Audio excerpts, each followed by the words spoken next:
ధనుర్మాసంలో నేడు చివరి రోజు అంటే 30వ రోజు. గోదాదేవి రంగనాథుణ్ణి తన భర్తగా పొందడానికి ఈ మాసంలో వ్రతాన్ని ఆచరిస్తూ పాసురాలను రచించింది. ఈ పాసురాలని తిరుప్పావై అంటారు. ఈరోజు 30వ పాసురం. దాని అర్థమేంటో ఇప్పుడు ఈ వీడియోలో తెలుసుకుందాం.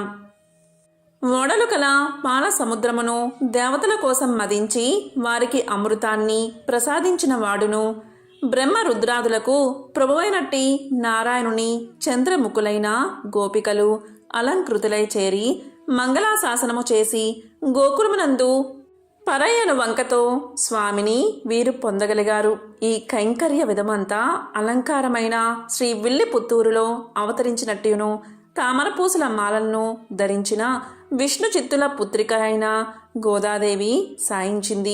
ఇది గోపికలు గుంపులు గుంపులుగా కూడి అనుభవించిన ప్రబంధమై ద్రావిడ భాషలో పాసుర రూపంగా ప్రవహించింది.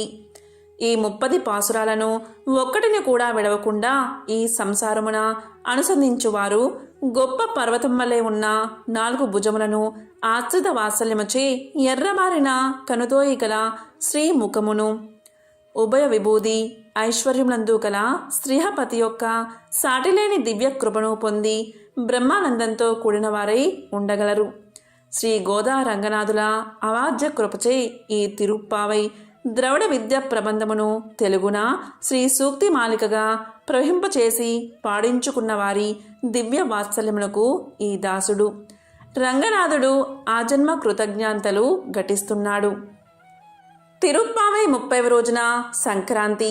సంక్రాంతి మన దక్షిణ దేశం వారికి ముఖ్యమైన పండుగ. మన వాళ్ళంతా ఆనందంతో ఉత్సాహంతో ఒక పెద్ద పండుగ చేసుకుంటారు. ప్రకృతిలో వసంత ఋతువు ఆహ్లాదాన్ని ఇచ్చిన ఈ కాలం మనకు పంటలతో ఒక నిండుతనాన్ని కలిగించే కాలంగా మనం అనుభవిస్తూ ఉంటాం. నెల రోజులు ధనుర్మాస వ్రతం ఆచరించిన గోదాదేవి తన్ను ఒక గోపికగా భావించి శ్రీరంగంలో వేచేసి ఉన్న శ్రీరంగనాథుణ్ణి వివాహం చేసుకోవాలి అనుకుంటుంది. తత్ఫలితంగా శ్రీ విల్లిపుత్తూరు నుండి గోదాదేవిని రప్పించుకుని శ్రీరంగనాథుడు విగ్రహ స్వరూపంతోనే వివాహం చేసుకున్నాడు. గోదాదేవి వ్రతాన్ని ఆచరించి రంగనాథుణ్ణి పొందిన రోజును భోగి అంటారు. రంగనాథుణ్ణి భోగి రంగడు అంటారు. భగవంతుణ్ణి వివాహమాడి వైభోగ్యాన్ని పొందింది కనుక ఆ రోజుకి భోగి అనే పేరు. భోగి దాటిన మరనాడే సంక్రాంతి, తరువాత కనుమ. ఈ 3 రోజులు కలిపితే ఒక అందమైన పండుగ. దక్షిణాయనం పూర్తయి ఉత్తరాయణం వస్తుంది. దక్షిణాయనం దేవతలకు రాత్రి, ఉత్తరాయణం పగలు. రాత్రి మనం విశ్రాంతి తీసుకుని పగలు లోకంలో ప్రవర్తిస్తుంటాం. మనలో ఎలాగైతే పగలు ప్రవృత్తి ఇక రాత్రి నివృత్తి అయినట్లుగానే దేవతలకు ఉత్తరాయణం ప్రవృత్తి ఇక దక్షిణాయనం నివృత్తి. దేవతలు మేలుకుని ఉన్నప్పుడు మనుషుల్లోని దైవీ శక్తులు మేలుకుని ఉంటాయి. దక్షిణాయనంలో అసురీ ప్రవృత్తులు మేలుకుని ఉంటాయి. రోజులో బ్రహ్మముహూర్తం ఎలా అయితే తెలతెలవారే సమయంలో ఉంటుందో ధనుర్మాస కాలం సత్వగుణాన్ని పెంచేదిలా ఉంటుంది. ఇప్పుడు చేసిన ఆచరణ ఏడాది కాలం మనల్ని మంచి మార్గంలో నడిచేటట్లు చేస్తుంది. ఈ భావనతోనే మనం ధనుర్మాస వ్రతాన్ని ఆచరిస్తాం. తిరుప్పావై ఒక్కో పాసురాన్ని తెలుసుకుని ఆ జ్ఞానంతో బాగుపడేటట్లు మనల్ని తయారు చేసుకుంటాం. తద్వారా చుట్టూ ఉండే లోకాన్ని ఎలా చూడాలి, మన చుట్టూ ఉండే సమాజంతో ఎలా ప్రవర్తించాలి అనేది తెలుస్తుంది. మనలో చక్కని సంస్కారం ఏర్పడుతుంది. మంచి మార్గంలో అడుగు పెట్టడం అన్నమాట. క్రాంతి అంటే అడుగు పెట్టడం, సం అంటే మంచిగా అని అర్థం.